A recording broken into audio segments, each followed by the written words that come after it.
Santa Cruz. Uh-huh. It's, if you know Santa Cruz, it's the same distance north, but more inland. Okay. Okay. Yes, yes. I go sometimes to Portugal when I'm in Europe because we have I have a company there with a friend based in Lisbon. So last time I went there, we went to visit this new project called the Dream Factory, Dream Factory, Yes. and also to we met with Sherming. She also running a project. Sherming, the writer of the tokenomics book, um, which is she also based in I think in Alentejo. She's based in Alentejo, and she's also running now a farm with her husband. Connect to system services, Web3, etc. So I know a bit the area, but not too much. Yeah, yeah. Traditional Dream Factory is south. We're a little bit north, close, North, yeah, closer to Lisbon. yeah. And what's the company you have in Portugal? It's called Interfiber. We, I grew up in Congo, and it's my very good friend Mohammed. He's a genius of communication, and we let me just send you, and together we opened this company, which is a company that provides IP transits, like let's say wholesale internet to company that want to have access through the wax cable to Africa.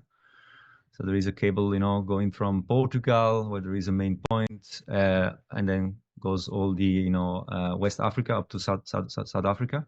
It's a kind of main submarine cable. So you resell or you own the cable?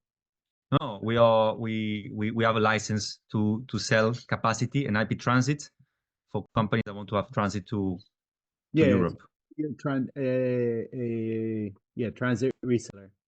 Exactly.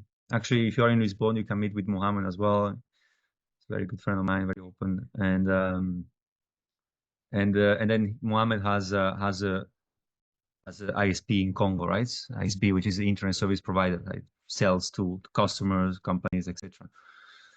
So yeah, so sometimes when I was living in Europe, I would go to Portugal every 3-4 months. Now it's been a while, and now we're based in Colombia. That's where we live since now 5 years. Me and my wife on the background, my daughter who is 10, just went to school now.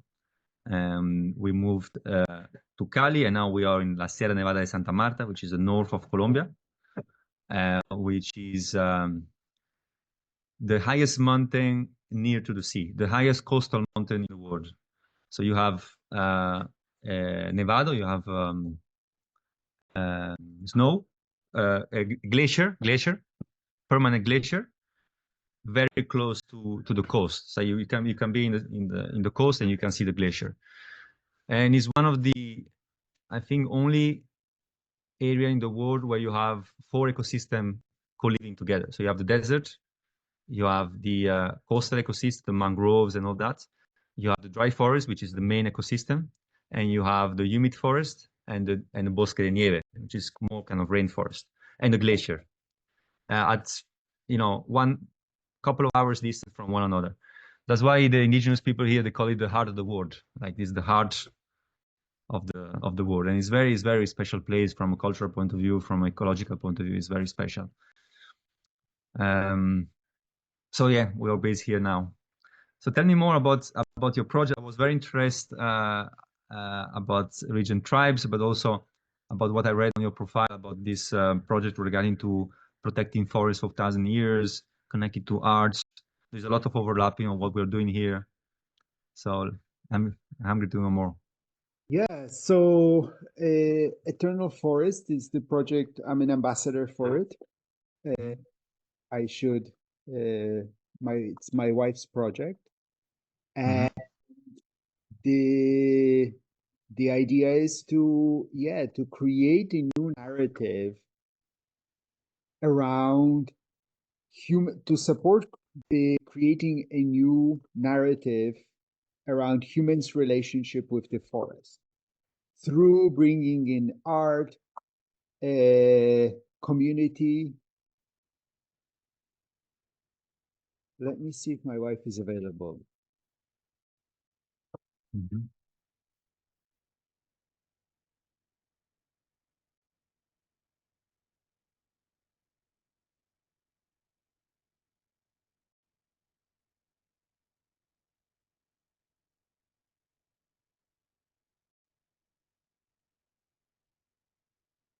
So yeah, my wife's been working on it for 7 years, and now fundraising to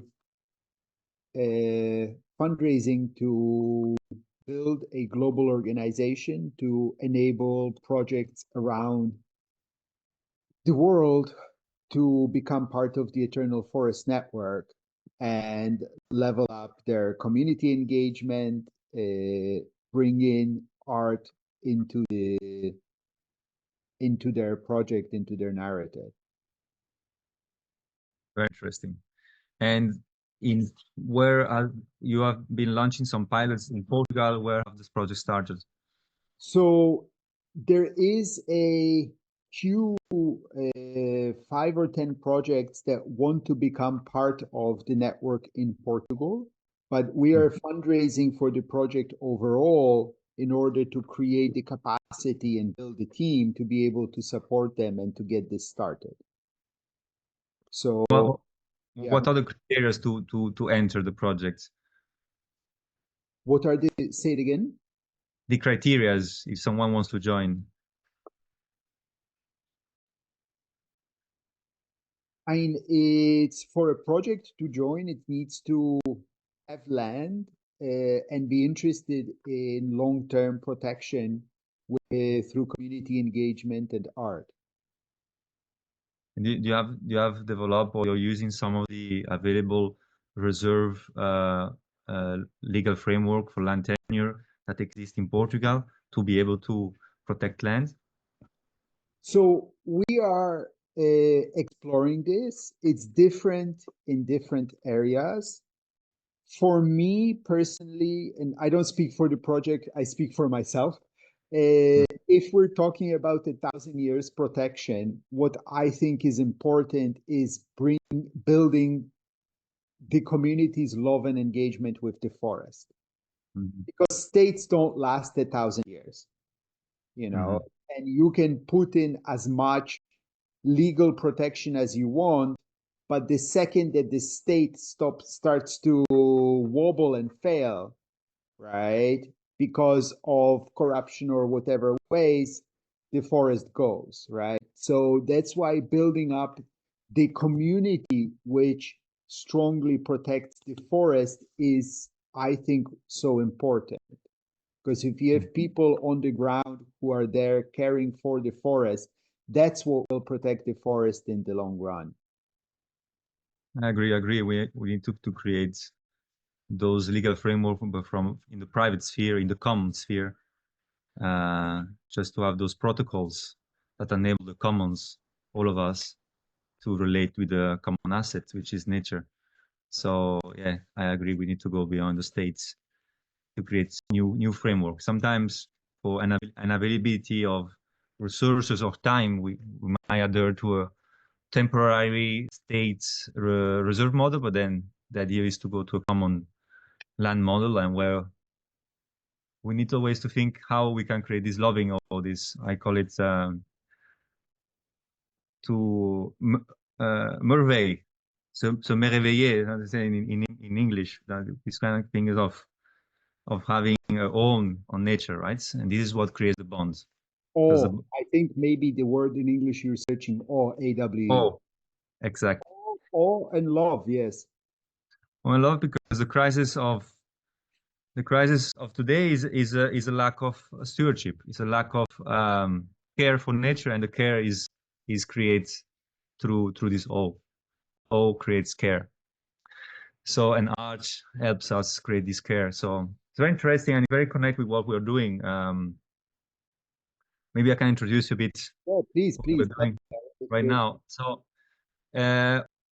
I'm a forester. I'm a farmer, agroecological farmer. This is is my passion. I started my life in this sector in Congo, where we developed different way of protecting lands through supply chain, what we call social supply chain, social business, basically, right? And cascading businesses, regenerative businesses. Um, and here in Colombia, through Inhabit, we found Inhabit. We are a group of social entrepreneurs. We found Inhabit a few years ago. We are in few projects. One of these is called well, our kind of objective is to create corridors, right? This is the mission of Inhabit. The narrative of Inhabit, the long dream, we come from this approach of dragon dreaming, starting from a dream and then, going to the practice, is to create a global corridor that crosses the globe. And the strategy of creating a global corridor is to establish few acupuncture hotspots, what we call biocultural hubs, hotspots of biodiversity, which enable the stewards of those hotspots to bridge to another point and create corridors with different strategies. The strategies to implement the bicultural hubs, there are multiple, and we always work on two levels: on the stability, on how to create stability for ecosystem and stewards, and how to create movement, because corridor needs these two energies. The corridor is made of physical space and the movement of species, and it's difficult to say where the corridor starts. So we need to work on those two energies. And right now, the first project we are very much investing in the past years, and we are launching now in March, is a new legal framework for land tenure, which enable bicultural hubs to be established. In this legal framework, which is private or common owned, there is three main actors. One is nature. Nature is regarded a subject of rights. So taking the Declaration of Right of Nature or Right of Mother Earth, declared in Bolivia by indigenous people, we territorialize this declaration into a legal framework. So nature is an actor, stakeholder in this framework.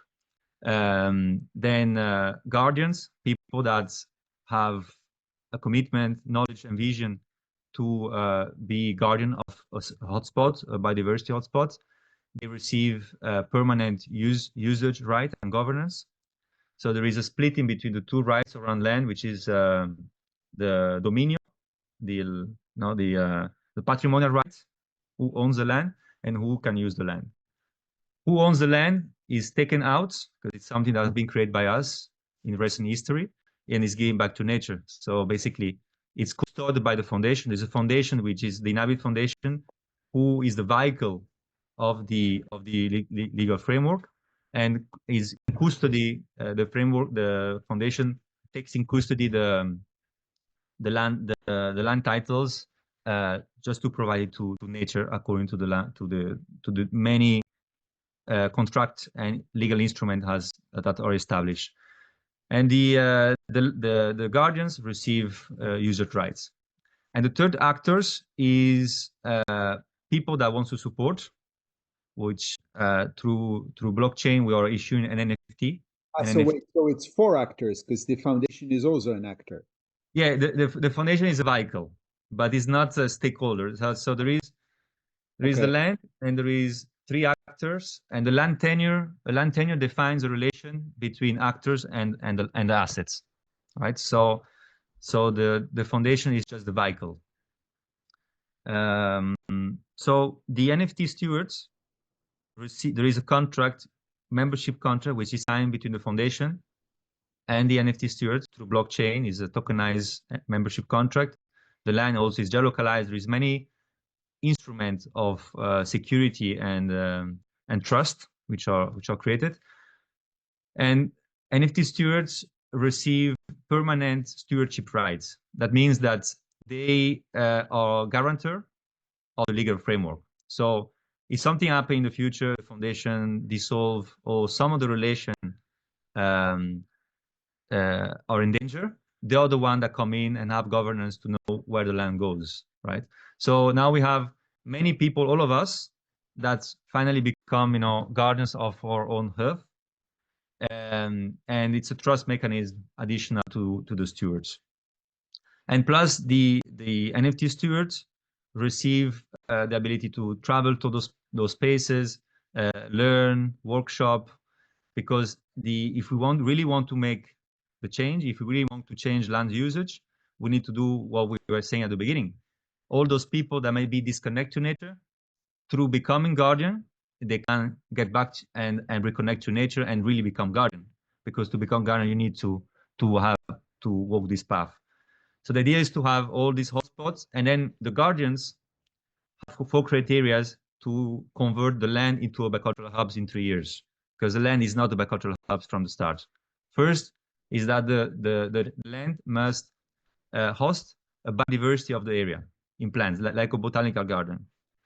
Secondly, every hub focus on a specific field of knowledge. The pilots we're going to launch now in La Sierra, one is land restoration, the other one is bioclimatic architecture, the third one is peace, and the fourth one is entrepreneurship. So every hub, every steward that has this vision of this knowledge hub has to develop this knowledge hub, taking ancestral knowledge and academic knowledge. So you have this encounter, so that NFT steward can travel and learn and get this systemic knowledge. And then the third one is that the guardians must connect the corridor, pathfinder. So they must work with other projects to extend the corridor area in different strategies, not through tokenization, but through different strategies, working with communities, etc. So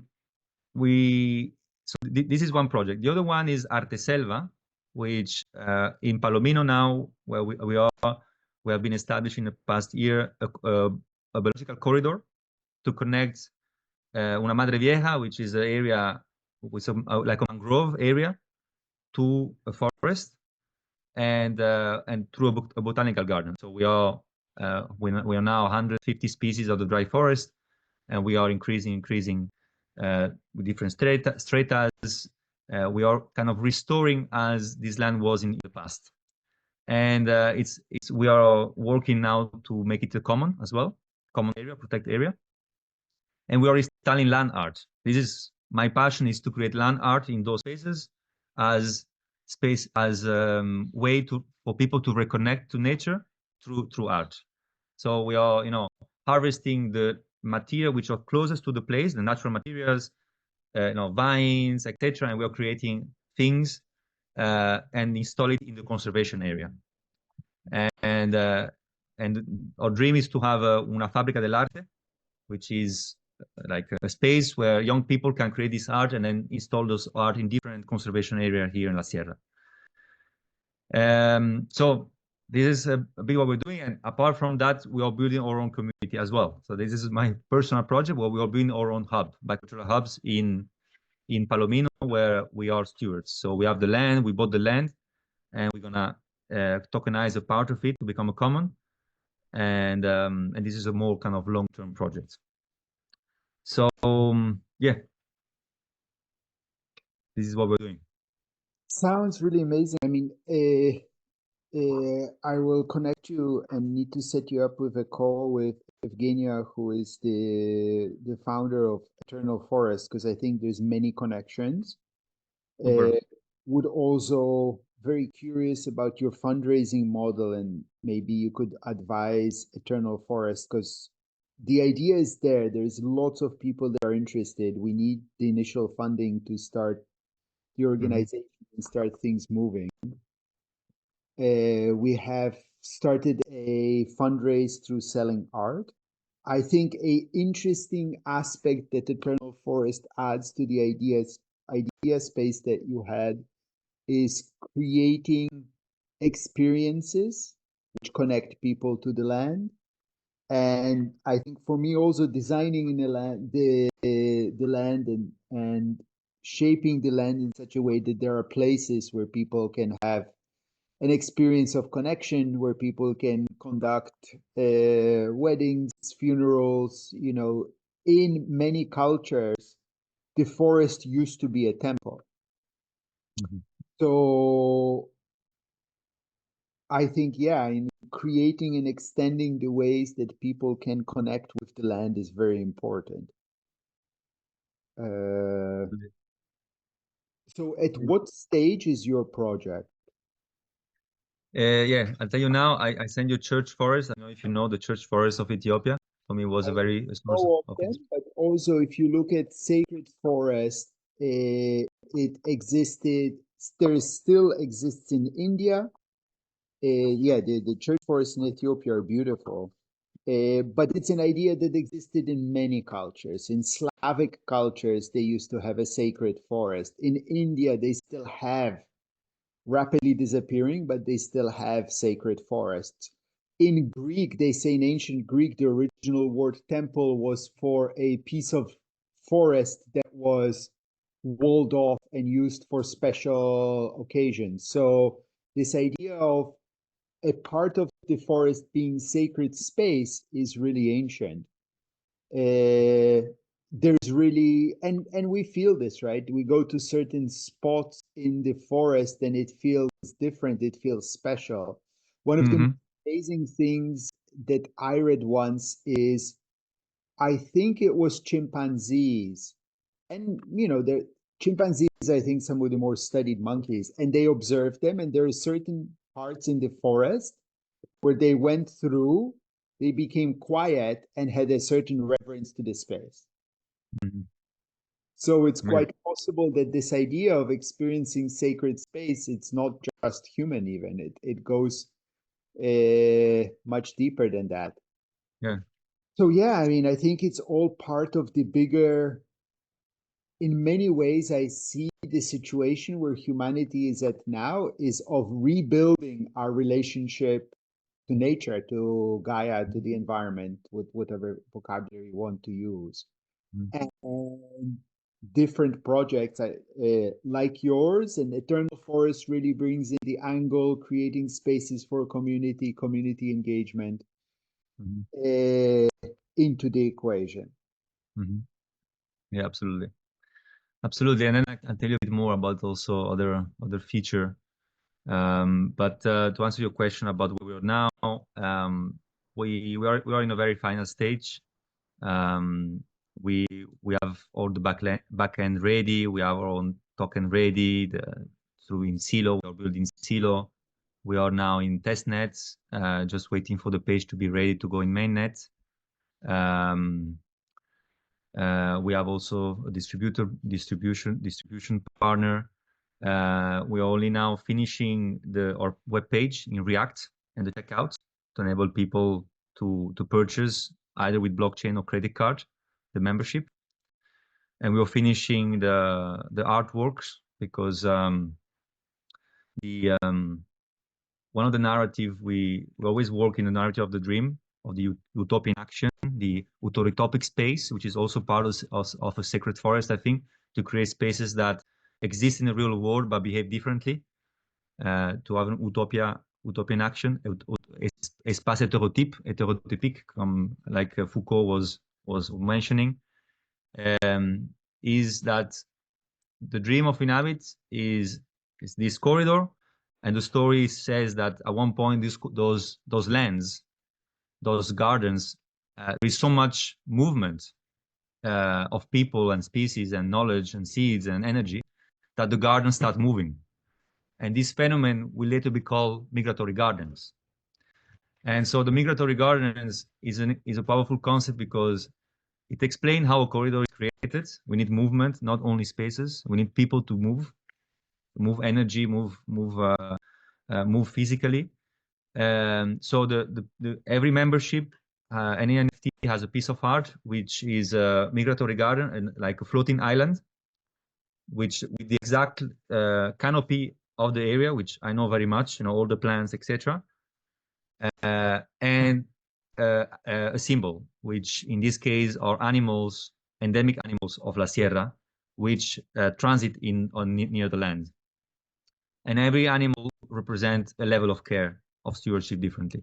So we're finishing this piece of art with an artist here in Colombia, so that people have the badge, because they become lifelong by contract, stewards by proxy, by contract. So this is like a badge. They are, guardian of these lands, and they can migrate with this land to activate the corridor, and they might put it on a map and see the different badges, different islands.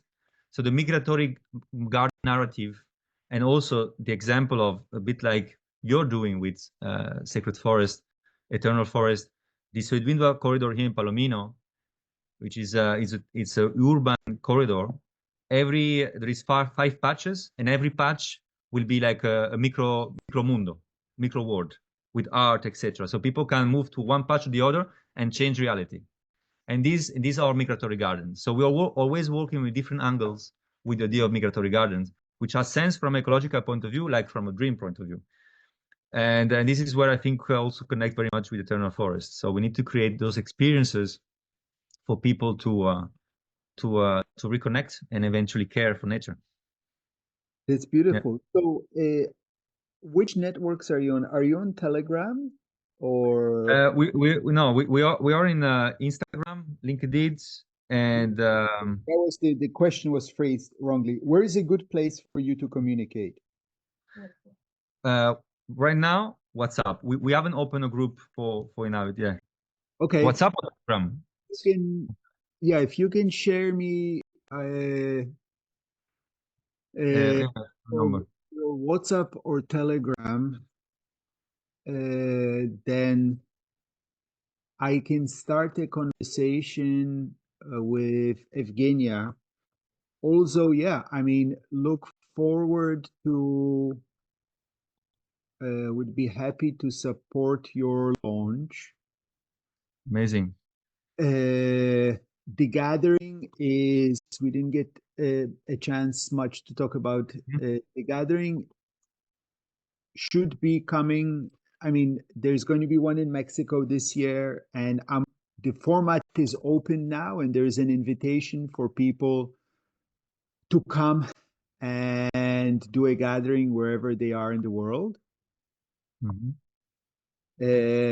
Some people have said that they might be interested in doing one in Colombia. I don't know. But it would be great if you or if somebody. Yes, absolutely.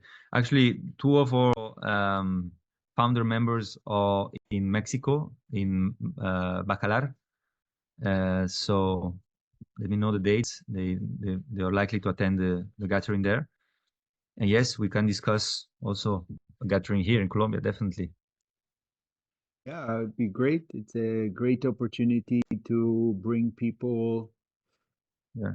Bring people together.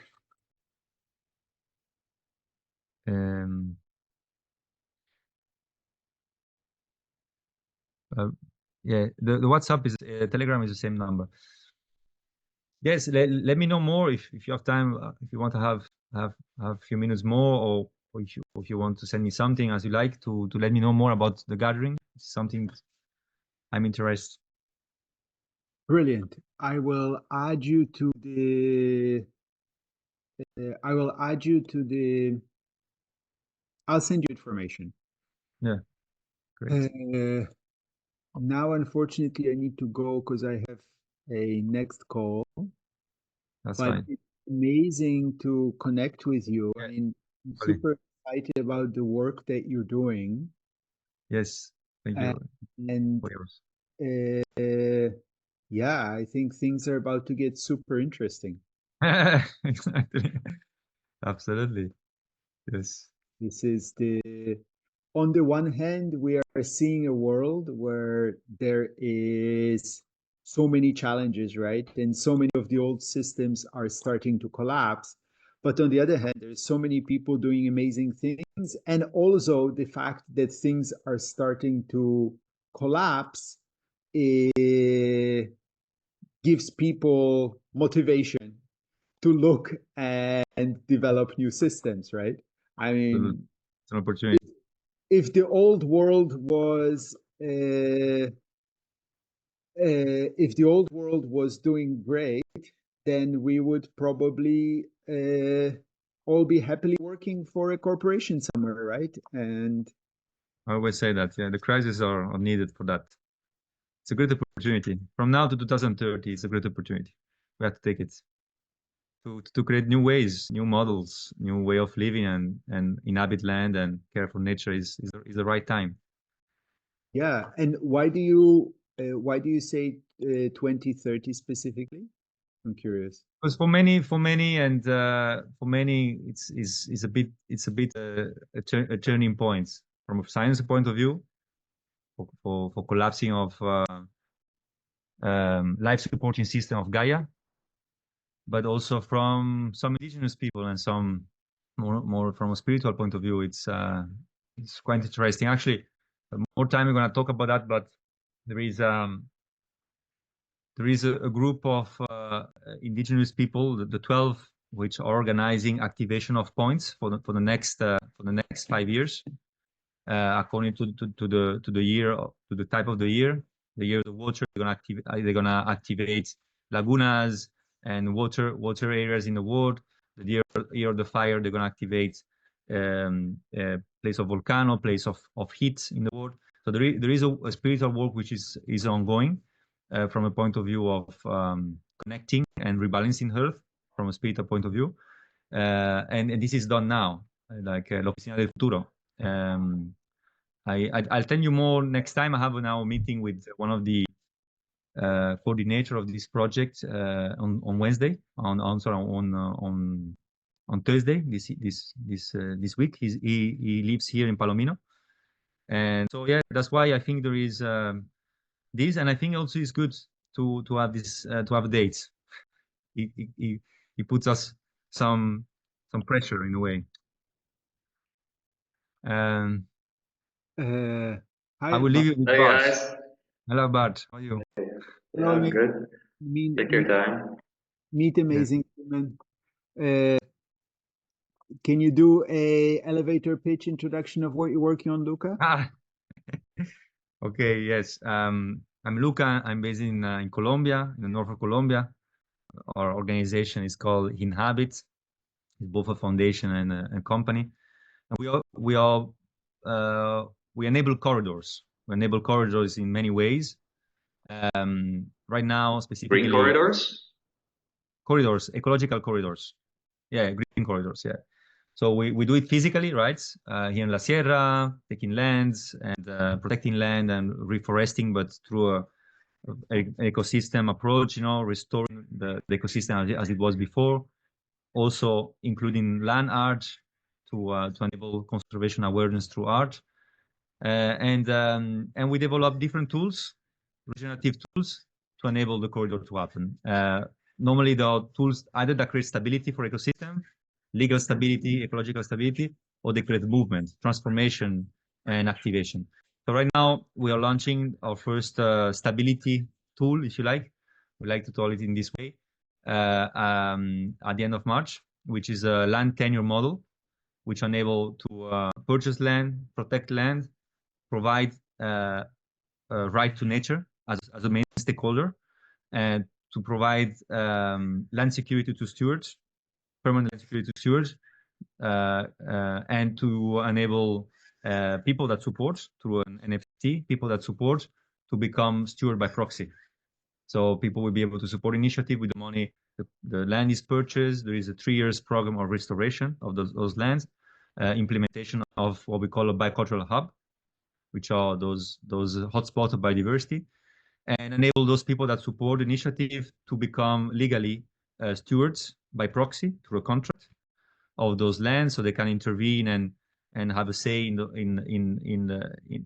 way those ecosystems are impacted, but also they are able to travel those places and learn from the inhabiting knowledge which is created in this area, the culture, and because every hub will develop around a specific field of knowledge. Right now, the pilots are restoration, ecological restoration, architecture, peace, and entrepreneurship. That's going to be the pilots, the 4 pilots here in La Sierra Nevada de Santa Marta. So yeah, that's the pitch. But I'll send you more information. There's kind of complexity, and we are creating a lot of educational material to enable people to understand what we're doing. Because there is a legal part, there is a blockchain part, there is a work in the land. So it's, I'll send you more to Victor, and maybe he can send to you.